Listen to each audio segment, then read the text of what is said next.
Hello, children. I'm Smita Dash, your social science teacher. Today we are starting a new chapter, Our Rights and Duties.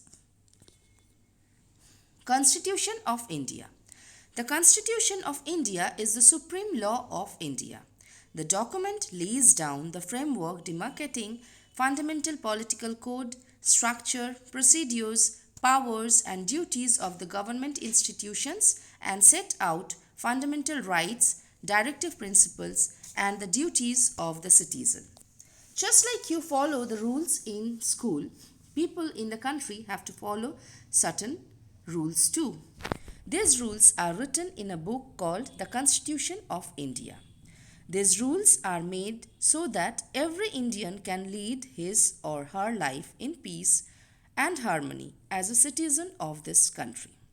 The Constitution of India tells us how the country should be governed. It is the longest written constitution in the world. It includes the methods, powers, and duties which must be followed by the government institutions. It also describes the rights and the duties of a citizen. Dr. Bhimrao Ramji Ambedkar, who is known as the father of the Indian Constitution, is the main architect of this constitution. He was born on 14th April 1891. He is also known as Babasaheb Ambedkar. He was an Indian jurist, economist, politician, and social reformer who inspired the Dalit Buddhist movement and campaigned against social discrimination towards the untouchables or the Dalits. He was the member of the drafting commission of Indian Constitution. He was independent India's first Minister of Law and Justice. The Preamble. After being ruled by the British for almost 200 years, India gained independence on 15th of August 1947. Our constitution came into effect on 26th of January 1950.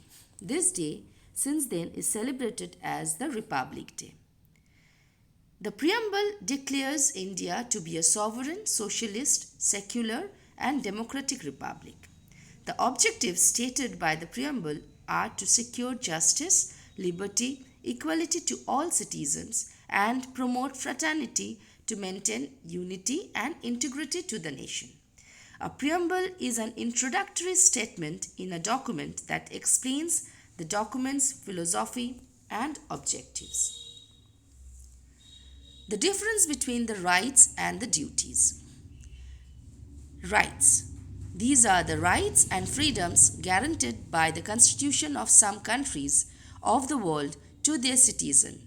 These rights have a legal sanction and are enforceable in a court of law. Whereas duties, on the other hand, are the fundamental duty or the basic responsibility bestowed on a citizen of a country. Fundamental rights. Every citizen of India enjoys some basic fundamental rights. If these rights are denied, one can go to the court of law. There are 7 fundamental rights which are written in the Constitution of India. Right to equality. Every citizen is equal before the law. There will be no difference on the basis of religion, caste, creed, gender, or place of birth. Right to freedom. It includes freedom to speak and think freely and express our opinions freely. All Indian citizens can settle anywhere in India and follow any occupation or trade or business or commercial activity for their living. Right against exploitation.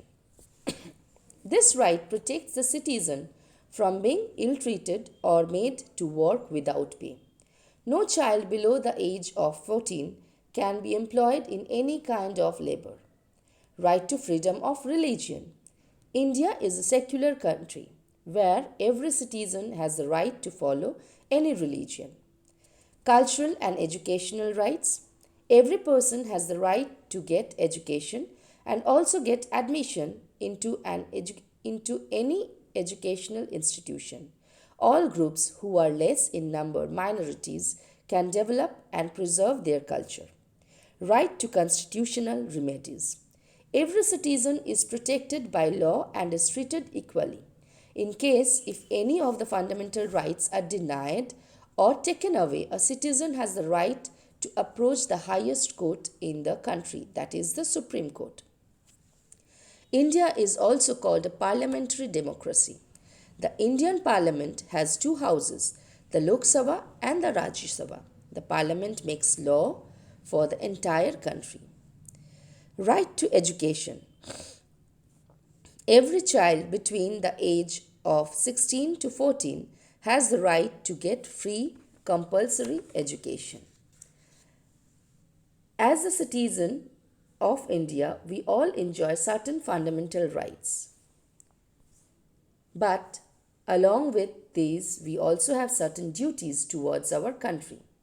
These are called the fundamental duties. Every citizen of India should be following this. They should respect the national flag, national anthem, and the national symbols. They should respect the Constitution of India. They should value the heritage and protect the culture of India. They should protect the natural environment and public property. All Indian citizens should be proud of their country.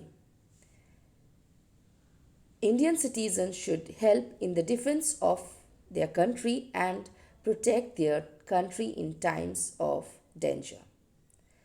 We should protect, promote brotherhood and treat all citizens equally. The Directive Principles of the State Policy of India are the guidelines or the 15 principles given to the federal institutes governing the state of India to be kept in the citation while framing laws and policies. The Constitution of India actually lays down certain instructions for the government.